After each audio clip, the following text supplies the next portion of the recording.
How many hours of sleep have you lost battling with your own mind, trapped endlessly rehashing hypotheticals that will never happen, trying to win arguments you'll never have, and solving problems that don't actually exist? What we call overthinking isn't a glitch, it's the predictable outcome of a consciousness hierarchy in disarray, something that can be resolved by returning to a more natural order. The modern surface-level take on mindfulness has deluded us into believing that simply observing our thoughts is the solution, as if politely offering a drowning man a way to watch himself struggle will somehow enable him to swim.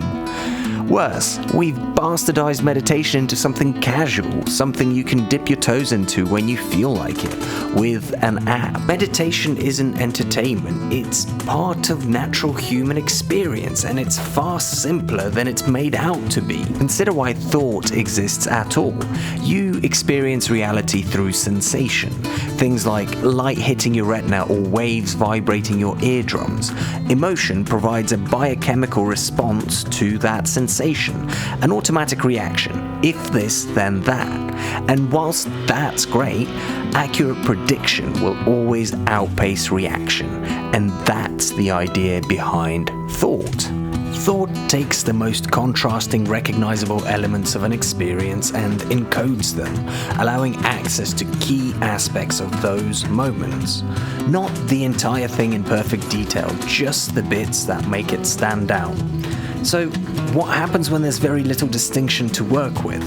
What if there is nothing new? Thought doesn't shut down, it just keeps going, finding something, anything, to process, taking thought itself as input and abstracting it further into more compressed, distinct versions. Your ancestors lived in an ever so slightly different way. During daylight, raw survival demanded their full sensory attention, and at night, darkness provided the void where thought could properly work. Their consciousness oscillated naturally between intense sensation and complete absence, the flood and the void. You've lost both extremes. You exist perpetually in the bland and boring, indistinct middle. Just enough input to keep thought struggling, but never enough to either fully engage it or allow it a natural end. Overthinking isn't chaos, it's stagnation where thought is disconnected from any real input and not allowed space to resolve.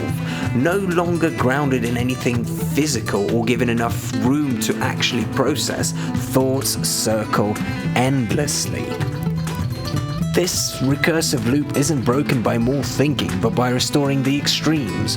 Full sensory immersion that demands complete attention or absolute nothingness, where even the most long-forgotten withered thoughtlings get their own space to finally process. Civilization has systematically eliminated contrast, replacing extremes with mild contentment and stability. Your overthinking mind isn't malfunctioning, it's desperately seeking completion, without which you remain trapped in this exhausting purgatory of partial attention and incomplete processing. When have you experienced anything close to sensory isolation? Not the pseudo-rest of background music with access to endless distractions. I mean actual beautiful, crushing nothingness, where thought, finding no new stimuli to process, must finally face itself directly. In the void, thought can actually do its work. Isolated away, it turns attention inward and accelerates like never before. This isn't a mistake, it's what it has always been trying to do. This discomfort zone that makes us reach for our phones in hopes of avoiding our insecurities and fears is actually the path to the calmness you seek. Persist through this initial resistance and something remarkable happens. After thought exhausts itself, it begins to slow. This is where true thinking happens. The mind finally has space to label, sort, and work through the backlog of half-processed inputs. Connections form between seemingly unrelated concepts, problems transform into solutions, and insights blossom to fill the space. The void isn't empty at all.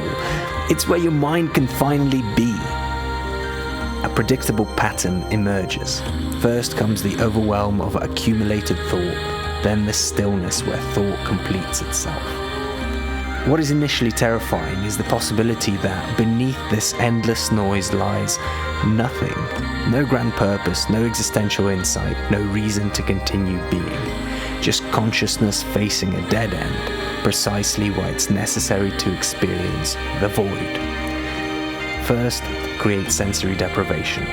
A dark room, silence. No screens, no books, no music. Just you and the frantic activity of a mind desperately trying to find something worth of attention. Sit down, close your eyes, and wait. That's it. Nothing more.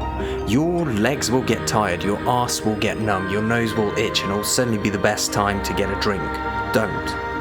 Just sit and wait as long as you can. Then wait a tiny bit longer and just keep going. This is in no way a 5-minute exercise.